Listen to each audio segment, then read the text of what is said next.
Speaker. My pleasure, obviously, to rise today in support of Rowan's Law, and to thank my colleague, Mr. Fraser from Ottawa South, and my colleague, Ms. Fife from Kitchener-Waterloo, and in particular the minister, Diane Verneil, but also the previous two ministers, who I would be remiss not to point out the dedication of her predecessors, both Minister McMahon and, of course, Mr. Couteau. Obviously, it's a profound pleasure for me to be able to rise and debate at any point in time when we are discussing concussions, and in particular, Rowan's Law, first or second iteration. And it's obviously always important to me when my constituents, Gordon and Kathleen, join us in the Assembly, and I have an opportunity to not only speak about their daughter, Rowan, who I never met, but I feel I know, and their dedication and determination in not only fighting for a coroner's inquest, being part of that, and then being part of this legislative process. And far too long, I think, in this legislature, sometimes we act after a tragedy, and it takes great courage for, in particular, parents, but anyone to come forward in such tragic circumstances and really advocate for changes. And I've often said that the biggest child advocates, those whom I respect, I think, the most, are those who lose a child, yet day in and day out persist in trying to make change, not because they can bring back their child, but to prevent something happening to another person's child. And I always view the Stringers as heroes in that regard, because each and every day they show up at the legislature, or they show up at public speaking engagements, or they show up at meetings so that my child or any other child in the province of Ontario will not fall to a preventable death. And I am always humbled by both of them for their courage and their strength and their determination. And I am proud, after the last several years, to consider them to be part of my own family. And our friendship is very deep, and they always have a home here in the legislature, but in particular, Speaker, in my constituency, they are regarded as heroes. And it's interesting sometimes in life that we are full circle. And I remember I was the education critic when the first piece of concussion legislation was actually introduced, and that was when I first became aware of a world-renowned physician who was doing landmark research here in Toronto for our province in Ontario, and that was Dr. Charles Tatter. And he was here, I believe, that day, and I remember Walter Gretzky sitting in the Speaker's Gallery, who was a friend of our permanent Speaker, Dave Levac. And I remember that piece of legislation coming forward, and I, as the education critic, stood up. Laura Broughton was the education minister at the time. We were in a minority parliament. And I remember we were going to support the legislation, and I remember thinking I didn't know much about concussion. I knew we were going to support it because some of my colleagues have had concussions. I know my colleague from Leeds and Grenville, who is a big supporter of Rowan's Law at the time, was talking about how he had sustained some concussion, and we were going to support it. But I didn't understand, and I believe at that point in time they were creating an advisory committee, if my memory serves correct. And I just remember at that point in time thinking we're starting on a path to take something seriously, but I didn't know at that point in my life what a public health and safety concern it would be. But I will never forget that day that it was tabled, because there was Walter Gretzky in the Speaker's Gallery, whose son became the greatest Canadian hockey player, or greatest world hockey player. But on that same day, and check the history books, Sidney Crosby had just been cleared from a concussion. And I remember how interesting that was. Now, life happens. We are in a minority parliament at that particular point in time. The government falls. Actually, the government didn't fall. We prorogued. We ended up with a new session. That bill died on the order paper. And sadly, months later, my constituent tragically died while playing rugby from second impact syndrome. A lot of that is public. My constituents Gordon Kathleen went through hell. Kathleen had been traveling at the time and had to make her way back home. One of the things we don't talk about as much when we're talking about Rowan's Law, but I believe it is necessary to mention, is Gordon and Kathleen made the courageous decision for Rowan to be an organ donor. And I know most members, we talk about organ donation a lot, and I want to talk about it right now, Speaker, because what was incredible is not only were Gordon and Kathleen courageous in the last number of years in promoting this, but they made a very courageous decision at that point in time. And someone in this country is alive because of Rowan. And it's not just because we're talking about concussions and parents now have a better, and there's more literacy to take their kid off the field when they are hurt, and in particular with a brain injury, but because of the courage of that organ donation. And I think that we owe you a debt of gratitude for that, and I don't think we talk about it enough about the other courageous act that you did. Then it became time for a coroner's inquest. And Gordon and Kathleen, I think anybody would understand if they said, you know, this is too much for me, I don't want to go through that process. No one would have blamed you if you just walked away. But I believe, and if memory serves me also correctly, that Dr. Tatters reached out to you and encouraged you that this might be a part of a good process for you. And they decided to take that up and go through the coroner's inquest. A dear friend of mine, Kay Stanley, was part of that coroner's inquest and went through that process, and I'm very proud of the work that they all did with the expert witness, Dr. Tatters, and the justice there. And that was when the 49 recommendations came forward from the inquest on how we can treat, prevent, and research about concussions. And the interesting thing, and this is one of the things that we learned early on, is there's no easy, neat way to package up recommendations from a coroner's inquest and then put them into practice. And that was sort of the interesting part that we had to grapple with, because after the Stringers went through that process and the coroner's inquest went through the process, what's next? A great report, a great set of recommendations, but what do? And that's when they joined me in my office one day.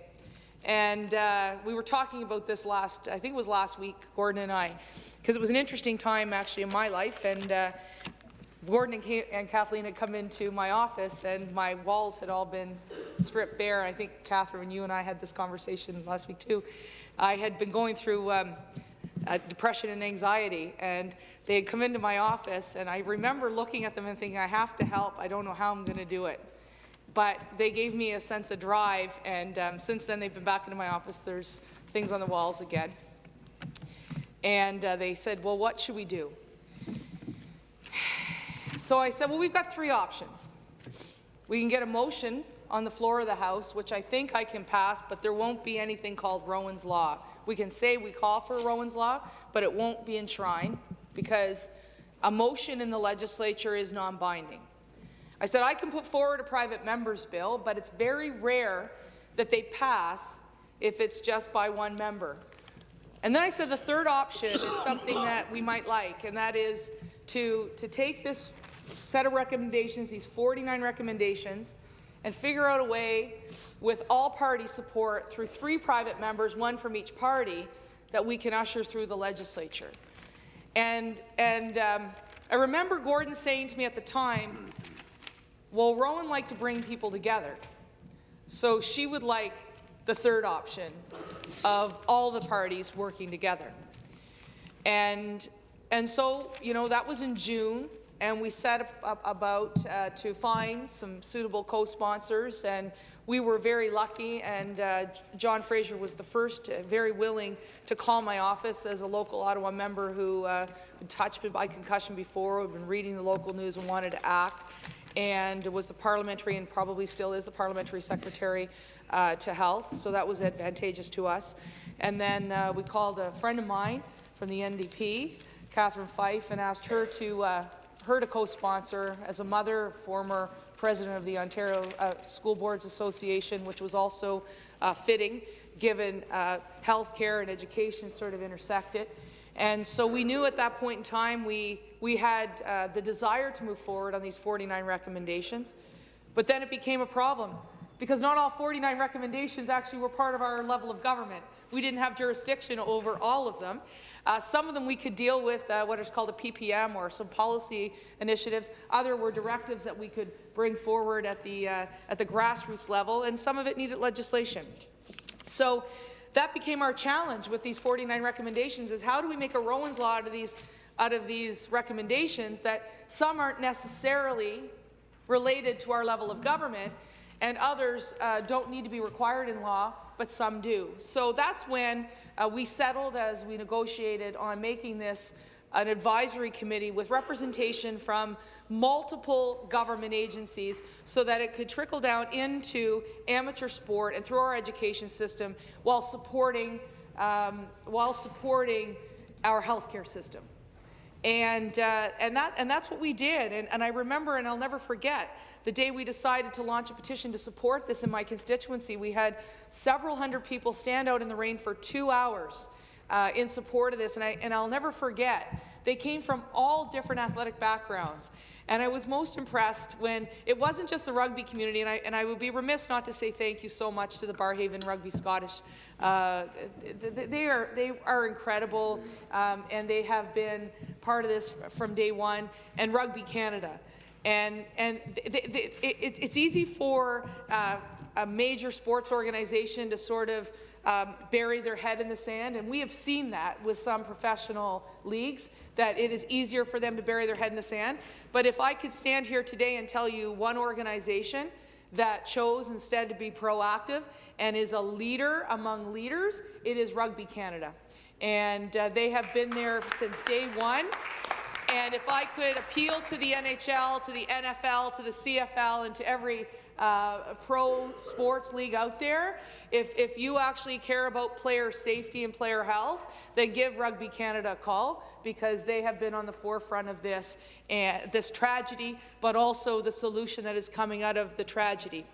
So we stood there, Speaker, in the pouring rain at what will now be, and has always been after that, referred to as Rowan's Pitch. And we had tremendous community support. And we had tremendous community support because people cared about the Stringers, and they cared about the story of Rowan, and they saw Rowan as Barrhaven's daughter. And so we struck up a committee, a grassroots committee, and we would meet in a little restaurant that has now since closed, but a little restaurant around an old farm table. And we cherished those meetings, and we became a real family. And then we had our Queen's Park family of Catherine and John. And then we added to that family, and I see Susan Kitchen is here today. They play a critical role, Coaches Canada. And there's not a person that is coaching in amateur sports today that doesn't go through training, and I know, because every private member's bill I've either passed or supported, I ended up having to take a course in as a hockey trainer. But they are doing critical work, because today it is up to the coach and the trainer and any adult on that bench to ensure that their players' well-being is being respected, and that is paramount. And so the work that those folks have done, Holland Bloorview, Children's Hospital CHEO, have come on side. They were early adopters, our physiotherapists. They all supported us. And so we ended up with a wonderful journey and a lot of good feeling and a lot of conversations about how we can best talk about concussion and bring that to the level at our grassroots. And so we ended up passing that piece of legislation with all-party support, and it was certainly one of the more joyous occasions in my political career, but it came from a tragedy. And we were very fortunate in our community in Barrhaven, and I should mention Via Rail was very supportive of our first bill. And we had a tragedy in Barrhaven with a bus and a train years ago. Many members will recall, and so they have done a lot of community development. And in those early days when we were first getting Rowan's Law off the ground, they were always ready to help to make sure that people from our community could get here to Queen's Park. And I would be remiss not to say thank you to them for their support and for some of the, I'll be very frank, some of the more enjoyable trips home that we've had on Via together. And I recall one particular trip. I have my daughter Victoria up here, and she's quite fond of Kathleen. And so poor Kathleen, for the whole 4.5 hours, had to entertain Victoria, who was just sticking to every single word that she said. And of course, Gord's going to be very angry with me on this one, but Gord's real name is Ralph, so Victoria is the only person that's allowed to call him that. And so I made the mistake one day of saying it to him, and he gave me the stare. You know, the stare that moms usually give kids? He gave me that, and I said, okay, Victoria's the only one allowed to do that. Yeah. Pardon me? Yeah, but I've got immunity on the floor of the House. Yeah, I'm allowed to say anything without punishment. Or at least I think so, well, right? Don't test the limits. Yeah, don't test the limits, that's true. But in any event, we've had this amazing group of people. But some of the work that we've done, and I encourage the minister to be part of this, because some of the most amazing stuff we've done hasn't actually been from legislation or in the House. It's been working with the Concussion Legacy Foundation and bringing and See the Line, which is at Western University, and it's the symposiums. And some of the most amazing things that we've been able to do, and I'm only a very small part of it, but very proud to have been part of it, is actually to have young athletes and their coaches and their trainers sit there with professional athletes and coaches and actually hear about what a concussion has done to certain individuals and how it has either limited their career or has changed their health. And one of the wonderful things, I was able to participate 2 years ago in See the Line with Gordon and Kathleen at Western University. And that is, Eric Lindros is the honorary chair. He had invited us down. That's where we got to meet Tim Fleischer, who is with Concussion Legacy Foundation. And they have a 2-day symposium speaker, and they've been doing it for years, and we ended up being part of it. And they had 1,000 people that were coming out to hear about concussions, and they were frontline healthcare workers, and they were also people that were involved directly either on the field, on the court, the pitch, or on the ice. And they were learning some high-level research, they were learning about treatment, and they were learning about prevention. And in all that entire basket, then there's a greater degree of what I like to call awareness. And so it was pretty incredible to be part of that, and we wanted to do something very similar in the City of Ottawa. So last summer, I've talked about this a little bit in the legislature, but last summer we had a golf tournament, and we raised a substantial amount of money so that we could have a Rowan's Legacy Symposium at Algonquin College in Nepean. And it was very well attended, and what struck me, and I think I said this before in the legislature, what struck me most is when we were up on the panel, Gord, Eric Lindros and myself, we were sitting on this panel, and I looked around, and it was a packed house, but we had the person who got the game-winning touchdown in the Grey Cup, and then we had little ringette players and little hockey players in that same room. And they were all there to learn about concussion, and there were people there from all the different sports leagues in Nepean, and I think from different parts of Ottawa. We had clinicians, we had researchers, and we had a wonderful discussion about the impacts of concussion. And I think it was a greater degree of awareness, and I think I hope we continue that on. And I think one of the great things, and if I may, Speaker, to the minister, suggests that this would be a great thing for her ministry to adopt province-wide. So it'd be really good to continue to to continue to support an initiative at the grassroots level like that with our school boards and with our local hospitals. Now, I admit readily, we are very fortunate inside the City of Ottawa because we have major hospitals, teaching hospital, we've got 2 universities, 2 major community colleges, and we have 4 very vibrant and very large school boards, in addition to professional sports leagues. So it's a bit easier for us, as it might be also for Toronto and for some other larger centres. But if you look at some of the smaller communities across Ontario, they could definitely benefit from something like that. And that's why I think it's important for us to have a dedicated Rowan's Law Day, so that it's particularly in the middle of September, because that's when kids are going back to school. That is when our school sports programs are starting up. Hockey is starting up. Many of the fall sports and winter sports are just beginning, and it gives us that opportunity not only to reflect about player safety and health, but also a way to encourage the kids to be more preventative. And one of the other initiatives that Gordon and I and Kathleen have been involved in with Concussion Legacy Foundation is something called #TeamUpSpeakUp, and that actually encourages the entire sports community to be part of player safety. So it's up to not only the coach or the trainer, but also it's up to the player and their teammates. And so we were very much a part of that, and I think that it really is going to be us, in order to change the culture around brain injury or any kind of trauma to the head, that we have that serious discussion, that it is part of all of our role to be part of that. So I think that's going to be a very important piece of this legislation when it passes after question period today, and I think that it can be augmented by some really grassroots initiatives that take hold. And I like to say, I mean, we can mandate the change in culture, but it's going to be up to the people at the grassroots to embrace that, much like it was for us to many years ago, and certainly not me. I was just young at the time, but in order to make sure we were all wearing seatbelts, it was met with resistance at the time. But we changed the culture so that now when we get into our car, we know that we feel safer when we buckle our seatbelt. We know, for example, that the smoking bylaws and smoking legislation was met with resistance, but now today most of us wouldn't dare go into a building where there was somebody smoking. It's just not a thing that we would do. And I remember when I was first elected, we had a piece of legislation where you weren't allowed to smoke in cars with children.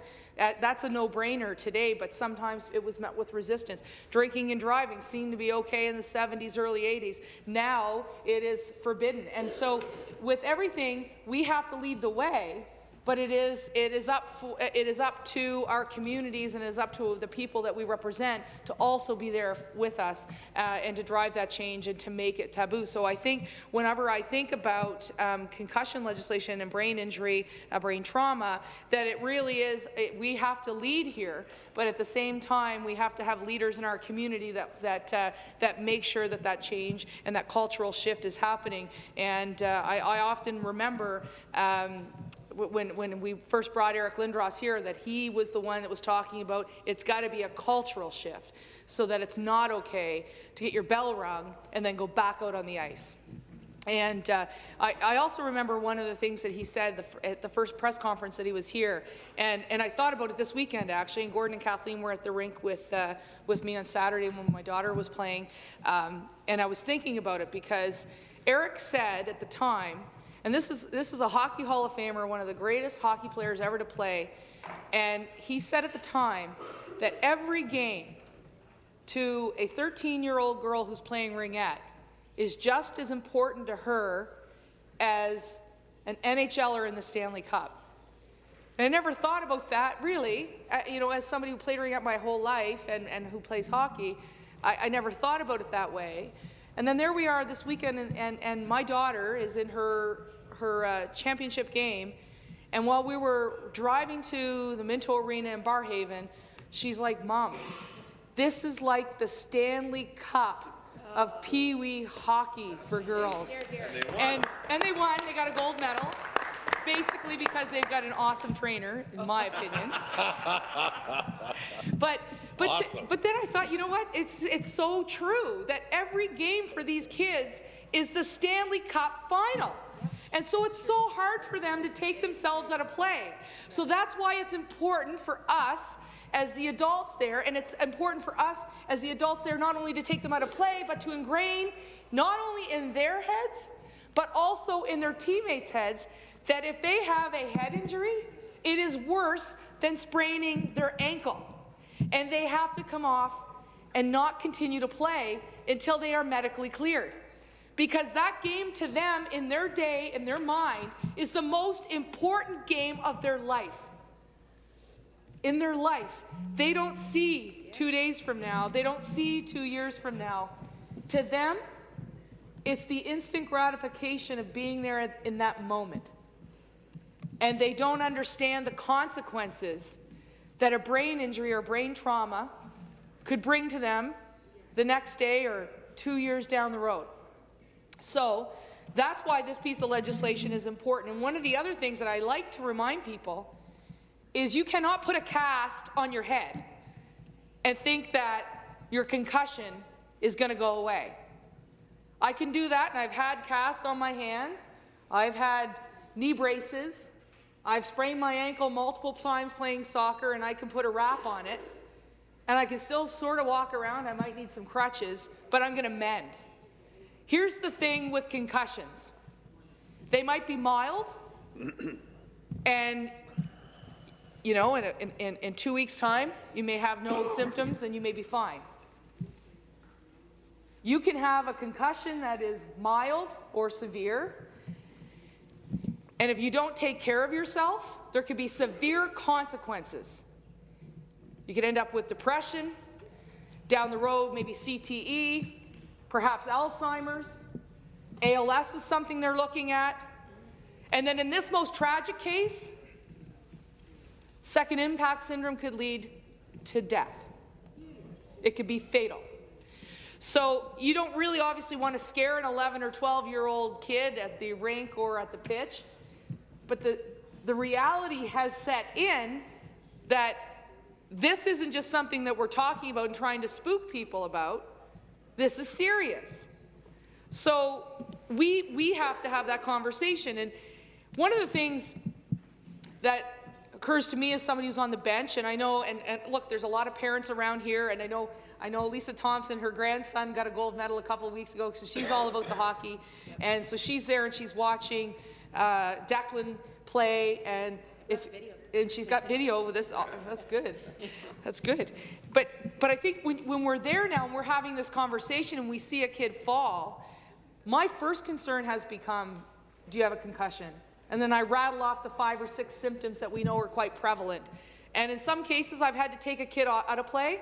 And in some cases, I thought, okay, you know, you bumped your head, but I think you're going to be okay. But we actually have to have that set of symptoms more so than anything else. And I've had a kid break their leg on the ice, and it's not pleasant. But I've also had a kid who had a concussion, and when we took her back out to do that tryout because the doctor had cleared her, and she has to have, you know, at least one practice before going into play. And I asked her, I said, just skate from one end of the ice to the other, and she was nearly about to vomit. So I said, you can't play the weekend. And then that's when you get into the case where some parents are going to say, well, I paid the $500. Well, who cares? Again, next year, like, honest to God, I think my daughter has probably already forgotten that she won a gold medal on Saturday or Sunday. So I think that we're gonna be okay if we miss a game or the tournament or the season ender, because what's more important is your child's health. So that's one of the things that has struck me in this entire debate, Speaker. And it's one of those things that we have to be very serious about. Just before I close, today is a special day for a young man in my constituency. He is the page captain today. His name's Aisha Syed, and I don't know if he's in the chamber right now. But to me, and I talked about this coming all full circle, as me as the education critic with Walter Gretzky in the stand, and then working here with Catherine and John and having my constituents here, to have this young man here today who lives in Barrhaven and whose parents, but probably not him because he's only about 12 or 13, he probably didn't hear about Rowan Stringer until he got to the legislature. But his mom, who's in the crowd, in the gallery today, would have, because this story impacted our community. And for him to be the page captain today, when this legislation will pass and become law, is, in my opinion, very historic for the people of Nepean Carleton. And it's one that I'm very proud to be able to share on the floor of this assembly with not just one person, because he will be on the floor with me from Nepean Carleton. And that, to me, Speaker, is historic, because he will represent the next generation that we are trying to get to in our school system, not only in Barrhaven, in our public school system, in our community, but across Ontario. And we are also very fortunate to have so many pages here today who can take on this message and go back to their schools after the March break and talk about something that is real and important in their own communities. And I think sometimes that's the brilliance of this legislature, is that we talk about high-level policy, but each one of us has a role to play when we go back into our communities and become those leaders that we need to be on very important public policy issues, but in particular, very important public health issues. So today we have that opportunity as MPPs, but I look to my future here as our pages, and certainly to Aisha, and really encourage you to all go back and carry this message on to your classmates, to your teammates. I know we have a fellow Nepean Wildcats also as a page here today, and that's where this, I think, full circle comes to be complete. It started with a young girl in Barrhaven who wanted to be a nurse. She loved to play hockey, she loved to play ringette, and she loved to play ringette and rugby. And here we are today, and we are going to pass this law in her name, so that Rowan Stringer will forever be remembered for the athlete that she was, the compassionate young woman who she was, and the person who will save future lives. So to you, Gordon and Kathleen, thank you for your determination, your compassion, your belief in this process. To my colleagues who have been part of this journey, John Fraser and Catherine Fife, and to the three ministers who have helped carry this, thank you all very much. Today will be a victory for all amateur athletes in the province of Ontario. Thank you.